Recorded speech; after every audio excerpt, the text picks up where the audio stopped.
Another faulty sensor. This one's on the exterior, thankfully, which at least provides a change of scenery, however monotonous.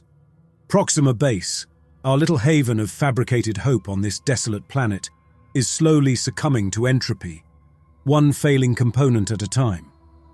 Much like the initial optimism most of us carried in our hearts during the long journey from Earth. That optimism, once as bright and boundless as the star-filled void we traversed, is now as thin and strained as Proxima Centauri B's atmosphere. It's funny, in a bleak, cosmic sort of way, how quickly hope evaporates when faced with the reality of a tidally locked, radiation-bathed wasteland. It seems almost like a cruel joke on the part of the universe. Still, we adapt. We must. They called this mission a new beginning. Humanity's first interstellar colony.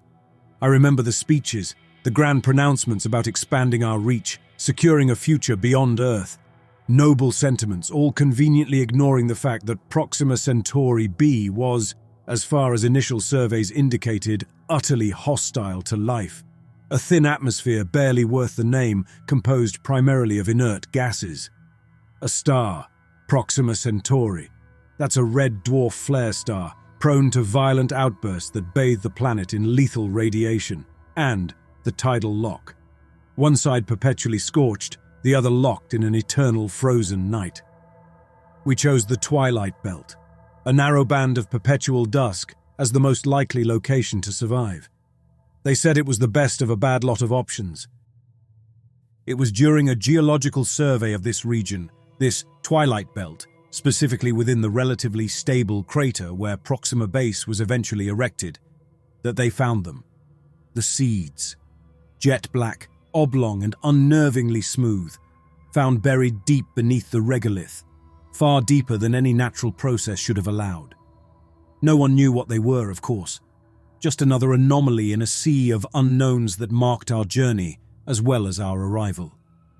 Another set of xenobiological samples to collect, analyze, and ultimately deem as inert or non-viable. But then, against all odds and expectations, these seeds held within them a most peculiar secret. A secret we so eagerly and foolishly, it now seems, unearthed. My specialty, xenobotany, specifically the study of extremophile organisms, became unexpectedly relevant. On Earth, my work had focused on genetically modifying terrestrial plants to withstand harsh conditions. My research held the tantalizing promise of terraforming, of making barren landscapes bloom. It was that very research that landed me a spot on this one-way trip to the ass end of the galaxy. A cruel irony, perhaps, or simply the necessary skill set for an entirely new, unforeseen stage of the mission. Ironic or not, the reality was that I was now applying that same expertise to a truly alien ecosystem, light years away from home. The initial cultivation of the seeds was painstaking. We established a specialized biodome, a sealed, pressurized environment several kilometers from the main habitat, designed to replicate what we believed to be the optimal conditions for their growth. The first spire's germination was a revelation, a moment of collective euphoria that, looking back, feels both incredibly naive and profoundly tragic. I can still vividly recall the hush that fell over the observation room as the first crimson shoot broke through the regolith. It grew with an unnatural rapidity, its color a deep, almost shocking red against the sterile white of the biodome's interior. The bone-like internal structure developed quickly, giving it a rigid, almost skeletal appearance, so unlike the softer tissues of terrestrial plants. And then the canopy unfurled, wide, overlapping leaves reaching upwards, like the grasping arms of some submerged colossal leviathan, creating a dense, crimson ceiling that blocked out the artificial light. They named them sanguine spires, and the name fit. There was something inherently unsettling about them, even then, an almost visceral quality that went beyond their unusual morphology. But their practical applications quickly overshadowed any aesthetic reservations. The spires were producing breathable oxygen, enriching the biodome's atmosphere far beyond our initial projections. Their root system, a dense network of fibrous rhizomatic structures, was stabilizing the surrounding regolith, binding the loose, fine dust into a more cohesive structure. And most surprisingly, they were dampening the ambient radiation. Each mature spire created a localized bubble, a zone of relative safety extending several hundred meters wide, where radiation levels dropped significantly. Commander Rask was ecstatic. He immediately pushed to expedite the spire's growth, envisioning a network of these bubbles that would allow us to expand beyond the confines of Proxima Base. To finally, after years cooped up in our metal coffin, step out onto the surface without the need for cumbersome e-suits. To breathe fresh, albeit alien-generated, air. My work was focused on the recalibration, now complete. But it's these memories, these ghosts of what we thought we were doing, that occupy my mind more often than not these days. Easier to handle than what's happening now. I power down the diagnostic tool and secure it back to my belt. The sensor is functioning within acceptable parameters, for now. Just another temporary fix in an endless cycle of maintenance and repair. As I begin my trek back to the airlock, I notice it again. A faint, reddish haze on the horizon, just visible above the rim of the crater. The spore clouds. They've become more frequent in recent weeks, thick crimson plumes released by the sanguine spires in the biodome, drifting across the landscape like a macabre, slow-motion volcanic eruption. It started with subtle shifts in behavior, a heightened sense of camaraderie among those working in the biodome, an unusual eagerness to volunteer for spire-related tasks. They developed an almost obsessive focus on tending to the sanguine spires, spending hours meticulously pruning and shaping their canopies, even during scheduled rest periods. Their movements became more synchronized, almost like a choreographed dance, as they moved around the crimson giants. Then came the changes in their communication. It wasn't just that they developed their own slang, their own shorthand, which would have been understandable given their specialized work. This was entirely unlike any known language, a complex system of guttural sounds, low rumbles and rhythmic pulses from their throats, accompanied by shifts in posture and, most disturbingly, changes in skin pigmentation. A flushing and paling that appeared to convey meaning. They stopped responding to their given names, to any form of address in their native tongues. They stopped using tools as much, preferring to use their hands, their touch with the spire tissue becoming almost reverent. Initially, I dismissed it as a form of collective stress response, a coping mechanism for the isolation and the inherent pressures of our mission. But the scientist in me, the part that isn't eroded by weariness, couldn't ignore the data. The correlation was too strong, the changes too consistent, too uniform. The spore clouds and the simultaneous, gradual yet undeniably radical transformation of the crew were intrinsically linked. I reached the airlock, the familiar hiss of depressurization a welcome sound. Inside, I run a full diagnostic, another standard precaution, another layer of redundancy in a place where one small oversight can mean the difference between life and an agonizing death. As I step out of my e-suit, I catch my reflection in a nearby observation window, a grime-streaked face staring back. I see a man weary beyond his years, a scientist grappling with a reality that defies all known laws of biology and reason. It's the spores. They're not just altering behavior, they're doing something else, something far more fundamental. They're reprogramming our biology. At least, that's my working theory, and one I need to prove or disprove quickly. I make my way to Rask's office. It's time to voice my concerns, even if it falls on deaf ears, even if it earns me nothing but ridicule and dismissal. The data is there, the evidence is mounting, and the crimson haze on the horizon is a constant, ominous reminder of the alien force we've so carelessly unleashed. I just hope I can convince him before it's too late for us all. Before the red spores rising claims us, body and soul, and whatever vestige of humanity we brought with us from a distant world is lost forever. Rask's office was as functional as the rest of Proxima Base, devoid of any personal touches except for the large, padded chair behind his desk and the presence of Buddy, his genetically engineered canine, a mastiff-like creature originally intended for labor who now served primarily as Rask's imposing shadow. The dog at least seemed to share my unease, its low growl a constant undercurrent in the room. "Calvin," Rask said, his voice flat, devoid of its usual forced optimism as I entered. "To what do I owe this unexpected pleasure?" He was a big man, built like someone who had spent years working in difficult conditions, and his face was weathered and lined, reflecting the stresses of command. He gestured for me to sit on a small, uncomfortable stool across from his desk. "We need to talk about the spires, Commander," I began, getting straight to the point, "about the changes in the crew." I laid out my observations, the behavioral anomalies, the development of the new language, the increasing obsession with the sanguine spires.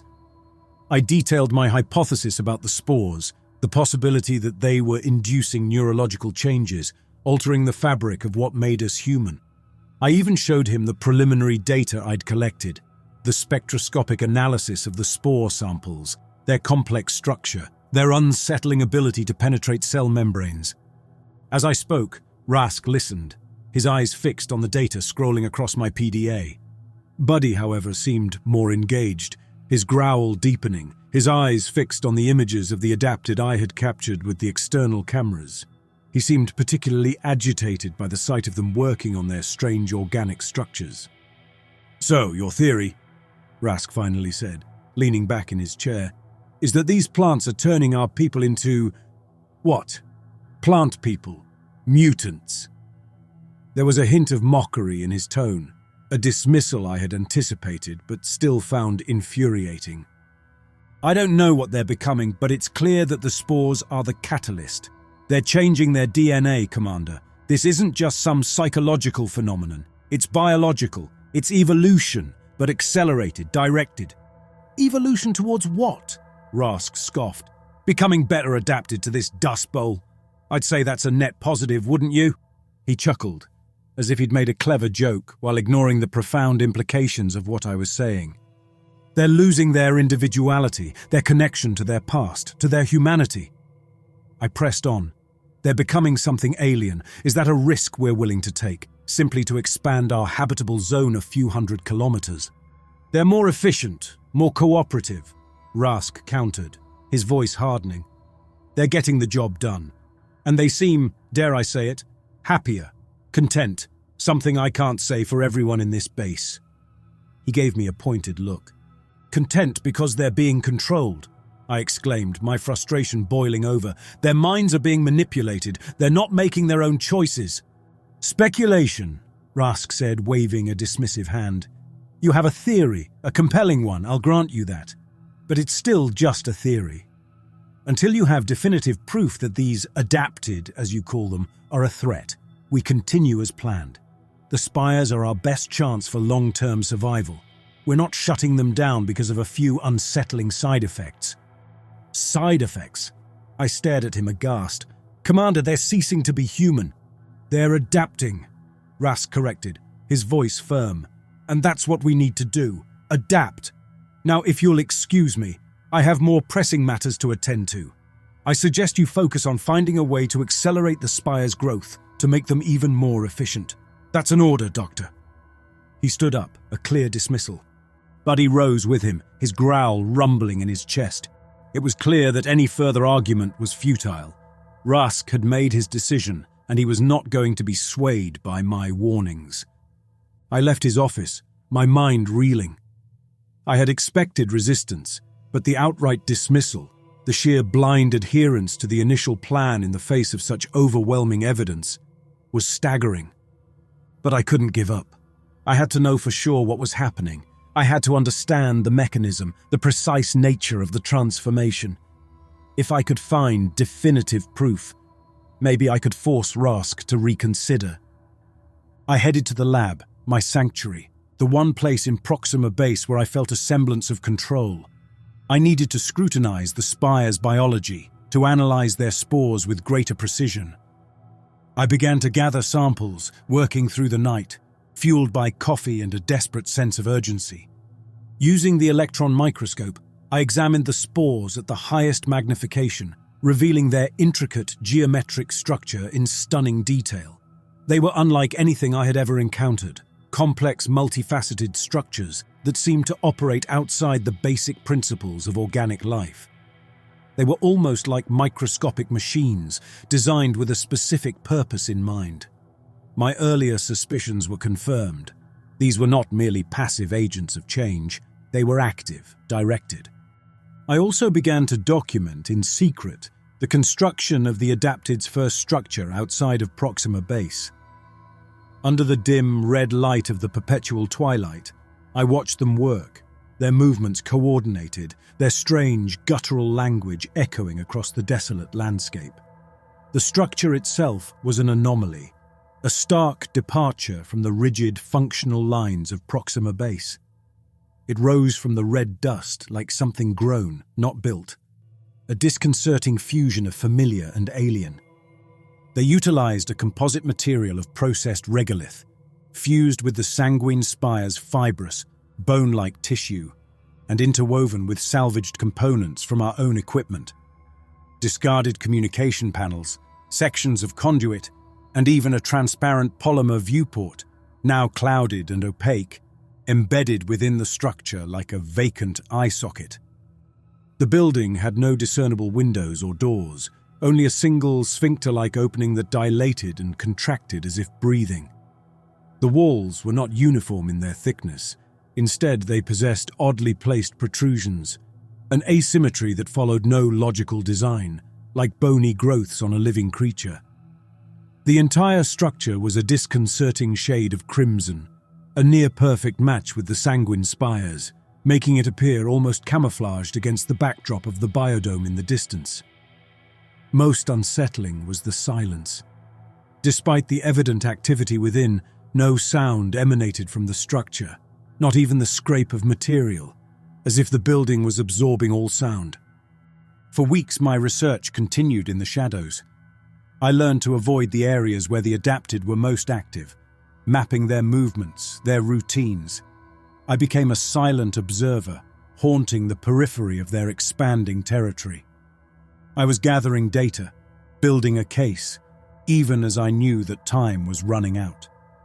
My unauthorized investigation did not go unnoticed, of course.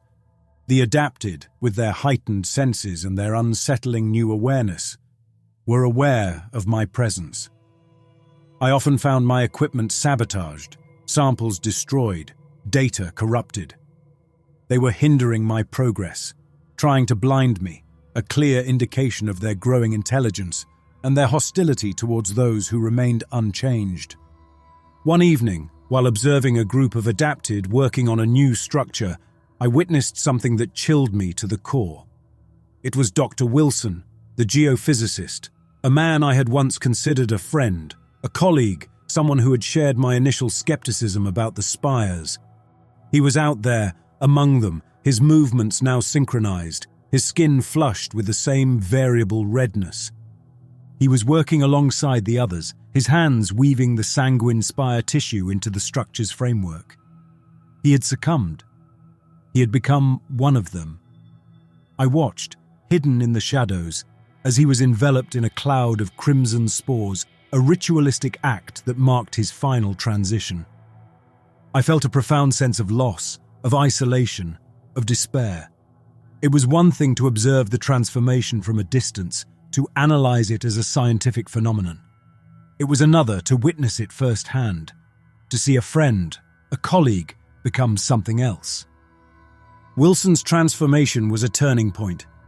If someone as rational, as skeptical as Wilson could be converted, then no one was safe.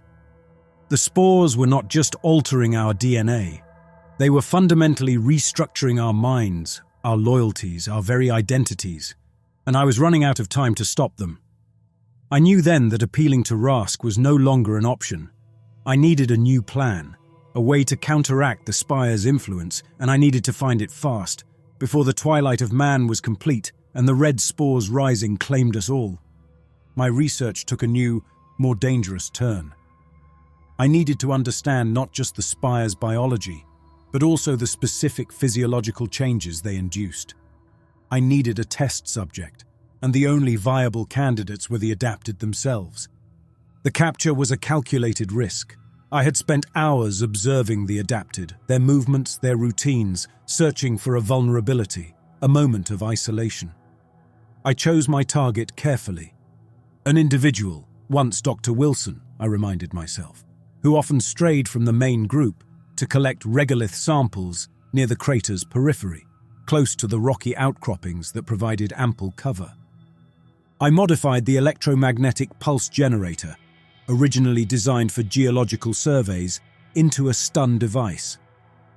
I calibrated it to deliver a focused, short-duration burst, just enough, I hoped, to induce a temporary neurological disruption without causing permanent damage. Hidden amidst the crimson-hued rocks, I waited. He finally emerged from behind a wind-sculpted rock formation, his movements sinuous and liquid, utterly unlike the measured gait I remembered from Wilson. He no longer wore an E-suit. His skin was now a mottled canvas of crimson and deep scarlet, a shifting pattern that responded to some unseen stimulus. He was humming, the sound not coming from any discernible device but from his throat, a series of guttural vibrations interspersed with sharp, clicking noises. It was a language made more disturbing by the fact that it was clearly coming from a human mouth, a mouth that once spoke fluent English and Hindi. As he bent to collect a sample, his back to me, I made my move. I sprang from my hiding place, the pulse generator gripped firmly in my hand. He sensed me a fraction of a second too late and began to turn, his head swiveling. The electromagnetic pulse hit him like an invisible wave. His body, moments before, so fluid, so agile, instantly seized up. The guttural humming was cut short, replaced by a choked gasp, a sound of raw, animalistic pain. His limbs locked, his back arched, and he fell, not with the limp ragdoll collapse of unconsciousness, but with a rigid stiffness, like a felled tree. Dragging him back to the lab was an ordeal. His altered physiology, the increased bone density, the fibrous musculature, made him far heavier than an average human. My own E-suit groaned under the strain, the servos whirring as I hauled him through the desolate red landscape. The lab, my sanctuary, became my operating theatre. I placed him on the examination table. His body was still, silent, except for a persistent, shallow, rapid breathing. His eyes were closed, but his eyelids twitched. It was like he was looking at something, perceiving something, even in his unconscious state. I noticed for the first time the rhythmic rippling of his skin, a slow, wave-like undulation that traveled across his body, independent of his breathing. It was deeply unsettling, a visible manifestation of the alien transformation that had overtaken him. His skin, where it was most deeply red, felt hot to the touch, almost feverish. I began the examination, a series of scans and analyses comparing his altered physiology to the baseline human data I had meticulously gathered before the spire's influence had taken hold. The results were a chilling confirmation of my worst fears, revealing the full extent of the sanguine spire's insidious power. The spores had indeed rewritten his genetic code, triggering a cascade of physiological changes, a rapid, directed evolution. His respiratory system had adapted to process the meager oxygen in Proxima Centauri B's thin atmosphere. The alveoli in his lungs vastly increased in surface area, lined with a new, highly efficient membrane for gas exchange. His skin, now a thick, leathery hide, had developed a multi-layered structure that provided exceptional resistance to radiation, far beyond the capabilities of any human-engineered material. It was covered in a fine network of raised, vein-like structures, which throbbed with the same rhythm as the undulations on his chest. His bones were denser, stronger, riddled with microscopic pores filled with the same fibrous, bone-like material that formed the spire's internal structure, giving them an almost metallic resilience. I could see this new bone structure clearly where his skin had split during his fall. The bone underneath was not white, but a dark, almost black color. The neurological changes were the most profound, the most disturbing. His brain showed a level of neural connectivity that was simply staggering, a vast, hyper-connected network of neurons that suggested a form of collective consciousness, a merging of individual minds into a larger, unified whole. It was as if his brain was no longer his own, but an extension of a larger, alien intelligence, a physical manifestation of their hive-like behavior. He no longer had a gag reflex when a tongue depressor was used. And when a light was shined in his eyes, his pupils did not constrict. Instead, they absorbed the light. Analyzing tissue samples under the electron microscope, I discovered the most unsettling truth of all. The adapted were not merely adapting to Proxima Centauri b, they were becoming symbiotically linked with the sanguine spires. Their bodies were producing novel enzymes, specifically designed to break down the spire's complex molecular structure, metabolizing their tissue, integrating it into their own physiology. I found traces of spire DNA within his cells, not just fragments but entire sequences, seamlessly integrated into his own genome. He was no longer simply human. He was a hybrid, a fusion of human and sanguine spire. He was a harbinger of humanity's future on this planet, a future where our individuality, our very essence, was slowly, inexorably being consumed. This was no longer just a scientific endeavor. It was a fight for the very soul of humanity. The evidence was irrefutable. The scans, the genetic analysis, the microscopic examination of the adapted's tissues, it all pointed to the same, terrifying conclusion. The sanguine spires were not just altering the colonists. They were fundamentally transforming them, creating a new species symbiotically linked to the alien flora. I presented the data to Rask in the command center. He was there, as always, reviewing sensor readings, his profile illuminated by the monitor's glow. Buddy lay at his feet, his eyes fixed on me. "Calvin," Rask began, his tone clipped. "I'm busy. If this is about the spires—" "It is," I cut him off. "And you need to see this. I have proof, irrefutable proof of everything." I laid out the data, the same data that had given me nightmares, forcing him to confront the reality of the situation. The scans of the adapted, the genetic analysis showing the spire DNA integration, the microscopic images of the symbiotic cellular structures. Rask studied the information, his expression hardening as the evidence accumulated. He absorbed it all in silence, but his knuckles, wrapped around the edge of his desk, turned white. Buddy whined softly, sensing the shift in the room's atmosphere. "They were supposed to be our way out," Rask finally said, his voice controlled but laced with a fury not at me, but at the situation. "Our chance to make this place habitable." There was no hint of apology in his tone, only a deep simmering anger. "They are," I affirmed, "but not for us, for themselves. They're creating their own ecosystem, and we're just raw material." "What do we do then?" He finally looked at me. "There might be a way," a new voice interjected. We both turned. It was Breaker, the former military engineer, now our chief of infrastructure maintenance. He was a man of few words, known for his pragmatism and his ability to fix just about anything. He was also one of the few on Proxima base who still carried a weapon. A holdover from his military days, a compact, high-powered laser pistol designed for close-quarters combat. He kept it holstered on his hip. Breaker stepped into the room, his eyes sweeping over the data on the monitors. "I've seen what's happening. Those plants are a threat." "You knew?" Rask asked, surprise in his eyes. "I trust my gut," Breaker replied, his tone dry.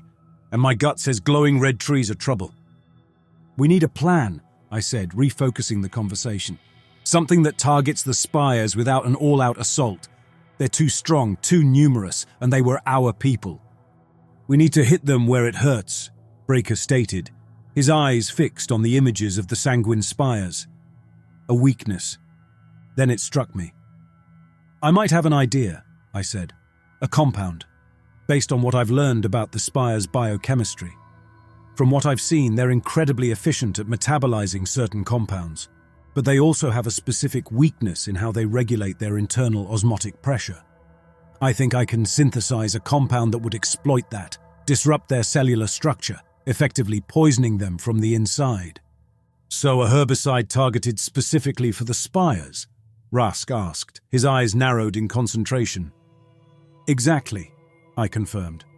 It would need to be tailored to their unique genetic markers, but based on my analysis, it's feasible. And in the concentrations we'd need, it should be harmless to human cells. The real challenge is delivery. We need to disperse it throughout the biodome quickly and efficiently to ensure it reaches all the spires simultaneously. We need to saturate the air inside. Leave that to me, Breaker said, a grim smile on his face. We have an extensive ventilation system in the dome designed to regulate airflow and maintain atmospheric pressure. We can modify it, use it to distribute your compound as an aerosol. How long do you need? Rask asked. I can synthesize the compound in a few hours, I replied. It's a relatively simple process now that I know what I'm aiming for. We should have the necessary components here. I'll need to run some simulations to ensure its stability in aerosol form, but it's doable. I'll need to recalibrate the ventilation system, Breaker added. That will take some time, but I can work on it concurrently. We need to do this quickly, before the adapted become even more entrenched. Rask nodded, his decision made. Do it, both of you. Get it done, and quickly. Use whatever resources you need. He was back in command mode, decisive. Sporefall, as I had christened the compound, was ready. The compound was a thick, curdled-looking liquid, the color of tarnished brass, with streaks of luminous violet. It clung to the sides of the container with a disturbing tenacity, leaving behind a thin, oily residue that refused to be wiped away. I had run countless simulations, each confirming its theoretical effectiveness. It was designed to exploit the sanguine spire's unique metabolic pathways, disrupting their cellular integrity by causing a catastrophic failure in their osmotic regulation. In essence, it would cause them to rupture from the inside out, while, in theory, remaining harmless to human cells. Meanwhile, Breaker, with the help of a handful of engineers, had modified the biodome's ventilation system. The original system, designed to regulate airflow and maintain atmospheric pressure, was now repurposed to deliver sporefall as a fine, pervasive mist. He had installed specialized nozzles, recalibrated the system's controls, and rerouted conduits, all under the utmost secrecy. Rask, for his part, was coordinating the operation from the command center, his focus constantly flitting between the biodome's internal sensors and the external cameras that monitored the adapted. He was a coiled spring, tense and ready to react to any contingency. Buddy, ever his shadow, mirrored his anxiety, pacing restlessly, his low growl a constant undercurrent in the room. The deployment was initiated with a single command from Rask. I watched from the observation window as sporefall was pumped into the ventilation system. A thick, curdled liquid the color of tarnished brass streaked with violet, flowing through the transparent conduits. It clung to the inside of the pipes, leaving a faint residue. A fine mist began to fill the biodome, a clinging haze that coated the sanguine spire's crimson canopies, their thick bone-like trunks and the organic structures the adapted had built within. The effect was both immediate and horrifying.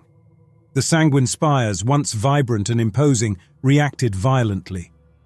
Their crimson color darkened, shifting to a deep, almost blackish red like old blood. Their canopies, usually so full and expansive, began to shrink, the individual leaves curling inward as if recoiling from a searing heat. Cracks appeared on the spire's once smooth surfaces, spreading like a spiderweb across their bone-like trunks. A sap-like fluid, normally a vibrant crimson, now a greyish colour, oozed from the wounds, pooling on the ground below, forming foul-smelling puddles. The air, once filled with the spire's oxygen-rich exhalations, now carried a foul, acrid odour. the smell of decay and death. It was the smell of our victory, and it was nauseating. The bubbles of reduced radiation, the spire's unique ability to regulate the surrounding environment, began to fluctuate wildly. Radiation alarms within the biodome blared, their insistent warnings echoing through the corridors of Proxima Base. We were receiving dangerous levels of exposure, even within the shielded confines of our habitat. Within hours, the sanguine spires were reduced to withered, blackened husks. Their once towering forms collapsed in on themselves, crashing to the ground in a cascade of brittle, bone-like fragments. The biodome, once a vibrant, albeit alien ecosystem, was now a graveyard. But it was the reaction of the adapted that truly surprised us. We had anticipated resistance, a desperate defense of their symbiotes. We were prepared for a fight, for a final desperate stand. But it never came. Instead, as the spires died, the adapted gathered their belongings, their tools, their artifacts, objects of unknown purpose, all carefully collected and packed. They then began to file out of the biodome's main airlock, their movements almost ritualistic. They emerged onto the surface of Proxima Centauri b, into the full brunt of the planet's harsh radiation and thin atmosphere. They no longer needed the protection of the biodome, nor the cumbersome e-suits that we still relied upon. They were fully adapted, able to survive, even thrive, in the planet's unforgiving environment.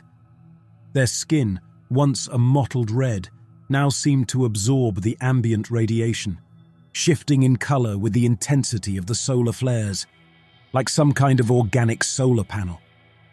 They walked with a newfound purpose, their destination clear. They were leaving Proxima Base behind, venturing out into the Twilight Belt, towards a new horizon, a future we could not comprehend. In the days that followed, we watched, stunned, as the adapted began to dismantle their structures within the crater. They carefully deconstructed their buildings, salvaging the materials, the processed regolith, the fused spire tissue, even the remnants of human technology they had incorporated into their designs. They carried these materials with them out of the crater, across the desolate red landscape, their forms silhouetted against the perpetual twilight. They were not simply abandoning their old home. They were repurposing it, rebuilding it in a new location, one of their choosing. Using our long-range telescope, we observed them constructing their new settlement in a wide, shallow valley, miles from Proxima Base. Their structures, similar in design to the ones they had built near the biodome, rose from the red dust, organic and alien, yet undeniably functional. They were exposed to the elements, to the full fury of Proxima Centauri's radiation, yet they seemed unfazed, their bodies now perfectly attuned to the harsh environment. I found myself spending hours observing them, trying to decipher their movements, their interactions, their non-verbal communication. They were a living legacy of the sanguine spires, a tangible consequence of a fallen alien force. They were also a mystery, a question mark on the horizon of our future. "They're building a new home," Rask said, his voice devoid of its usual commanding tone, as he stood beside me at the observation window, Buddy lying quietly at his feet. "They are," I agreed, "one they've chosen on their terms. Do you think they'll come back?" he asked, a hint of unease in his voice. "For revenge?" "I don't know," I admitted. "I don't think they see it that way. They're not human anymore, Rask. Their motivations, their desires are beyond our comprehension. The red dust of Proxima Centauri b, once a symbol of our struggle for survival, now held a different meaning. It was no longer just the dust of a dead world. It was the dust of a world in transition, a world where humanity's future was uncertain, where the twilight of our species had perhaps been averted, but where a new dawn, the dawn of the adapted, had begun. As I looked out at the desolate landscape, at the distant figures of the adapted moving against the horizon, I knew one thing for sure. Proxima Centauri b no longer belonged to us. It belonged to them. And our future, our survival, would depend on our ability to coexist with the very beings we had helped to create. The very beings who had once been our colleagues, our friends. The very beings who were once us. The future was uncertain, but one thing was clear. We were no longer alone.